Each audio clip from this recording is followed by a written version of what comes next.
Are we really sure this is a rom-com? Like, it's never really occurred to me, but this is as far as from a rom-com as you can possibly get.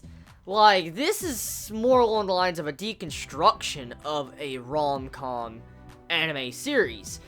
And with this episode, I really can see that, because where's the comedy? Because majority of this series is serious, which I'm not saying that's a bad thing. I like the drama and the way it's handled in this series with a very serious vibe about it. But I mean, the title says rom-com, and it's so ironic how all these standard stuff we see in a rom-com are really not present in this series, and it's shocking. Like, it's so shocking to see how this is different from the average. So anyways, with this episode of Snafu Season 2, which is out rather early, and I'm going to be reviewing it rather early instead of, early on in the morning, like 2 or 3, 4 in the morning. I'm reviewing it around, like, 12 a.m. right now.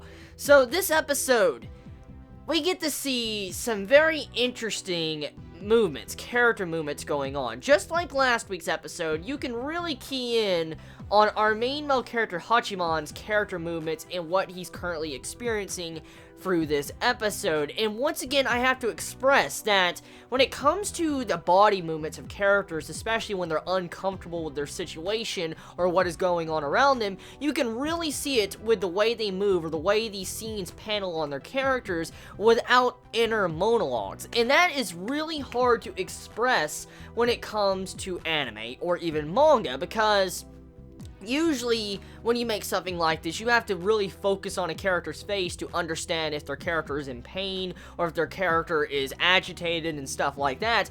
With Hachiman as our main character, you can just tell by the way he moves that something is wrong with him. Like, he is really bugged about what's going on in this episode. Like, when those two girls go on a double date, or it's not really a double date, it's like one dude and two girls going on a date with him, and Hachiman's kind of this dude that's just off in the background. You could see he was very uncomfortable with the entire situation. He was very uncomfortable. You saw how his hand was constantly closed, or he tried to stay away like he normally did. Like, he kept his distance away from the girls. He didn't try to talk. He just put up a fake smile. He wasn't trying to do anything at all. He's just keeping his distance. And as the girls continued to talk, they kept making fun of him, putting him down at every chance they could. And you could really see how Hachiman was kind of getting bugged by this, or he was getting very annoyed. And to see how his body movements was done like that, especially with how, like, he realizes he finally has some closure on what he thought about this girl, and he leans over into the movie theaters and he realized this, it just shows you what he truly thinks. But you can see he is very bothered about this entire situation. And I love that about this series, just the way the body movements can tell, like, what the characters are thinking, because that is really hard to accomplish. Like, a lot of people take that for granted. You really take that for granted. You don't realize much about that until you really start looking at it, but it's really hard to give development for a character showcasing their personality with just movements through the animation. And that's something even Ufotable from Fate has an issue with, and that's crazy. It's fucking crazy. So it just goes to show you how good the anime studio is doing with this series. So what is the main moral going on here? Like, the main issue at hand? What is building up in this episode? There's a lot of different things going on in the episode. For one thing, you have it to where Yui, she kind of does a very subtle confession to Hachiman. And with Hachiman how he is, and the way he looked at Yui, you can assume he realized what was going on there. You can assume he did. By the way he was acting and his expression when he had his mouth just wide open, it's like he didn't realize what was really going on. It's like he was in denial because he couldn't really realize that this person was most likely making a confession to him. And you can see how he was just completely awestruck about that, and he didn't even know how to fucking react. He didn't. And I like that sweet moment with Yui. I mean, it's a really sweet moment, and she is definitely one of my favorite characters in the series. Like, she is best girl, in my opinion, best girl of the series. And to see what she did, like how she calls everybody selfish, and she's trying to do it, like, become a student council president with her own way and help out them both, I'm loving that. I'm loving that so much. It just goes to show you how far she's willing to go for Hachiman and try to help him out. Now, one of the main key themes going on in this series right now is how Hachiman constantly sacrifices himself. He sacrifices himself, and in the act of sacrificing himself, with helping others, he's hurting the people around him that does care for him. Yui and Yukino, they both care for Hachiman, which is very obvious to us as the viewer, and they get hurt when Hachiman is sitting here sacrificing himself for other people, and it shows you how kind he is, but it's something they don't like seeing, how he's hurting his own self, even though he doesn't really hurt. It's very sad from their perspective, the way they look at it. And Hachiman's constantly had this, like, issue brought up to his face constantly in the past couple episodes, and I think he's starting to figure out what he's really doing, what he's actually trying to, do is actually causing people to be hurt. And I wonder if this is eventually going to change his character, like, really change his character and give him more character development along the road. If that does happen, I want to be really fucking shocked, because right now, that's the big issue going on here. Hachiman, he's so nice that he hurts his own self.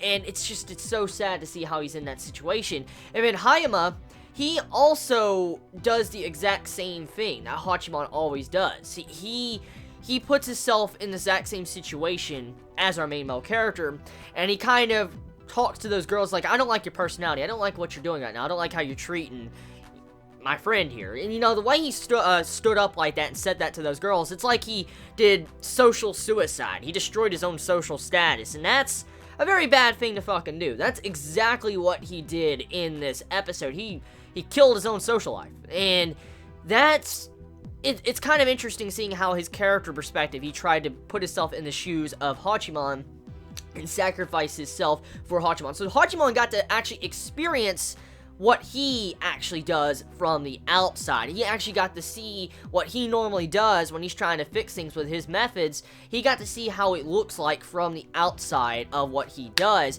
and I think this is going to lead to Hachiman's perspective of growth. He's going to grow as a character, but we'll have to see where that goes. Other things, too, going on this episode is the girl that was, like, introduced earlier, the girl that doesn't want to be the student council president, and she came to the service club. Well, we get to see her once again in this episode, and she goes to Hachiman face to face, and we get to see her true personality, and that true personality scared the fuck out of me. Like, whoa! That other side of her, just that dark and evil side to her, what she said to Hachiman when he was reading in between the lines of what she said. Whoa! Like, that little subtitles of what she was saying, just hiding what she truly thought. I did not expect that type of personality whatsoever, but that was pretty good. I like that a lot. So, overall, when it came to this episode of Snafu, it is such a wonderful series to be able to do what it's doing with the themes it's going on with, especially in this episode. I cannot express enough how amazing this series is and how, original it is when it comes to the rom-com genre. I just cannot believe I didn't give this series the respect it deserved last week. When I mentioned it, I cannot believe I didn't give this series the respect it deserved. It deserves so much more respect, especially when it comes to the rom-coms and the way the handling of the themes are done with this series with Hachiman and stuff like that. It's such a mature series that really drags you in and makes you think about what really happened probably when you were going to high school or middle school or whatever. And that's what's going on here. And I just wonder if Hachiman eventually is going to change this and get out of the issues he's currently having and be able to stop sacrificing himself for other people. So tell me your thoughts in the comments below. You all have a wonderful day or night wherever you live. Please be safe. Chibi out.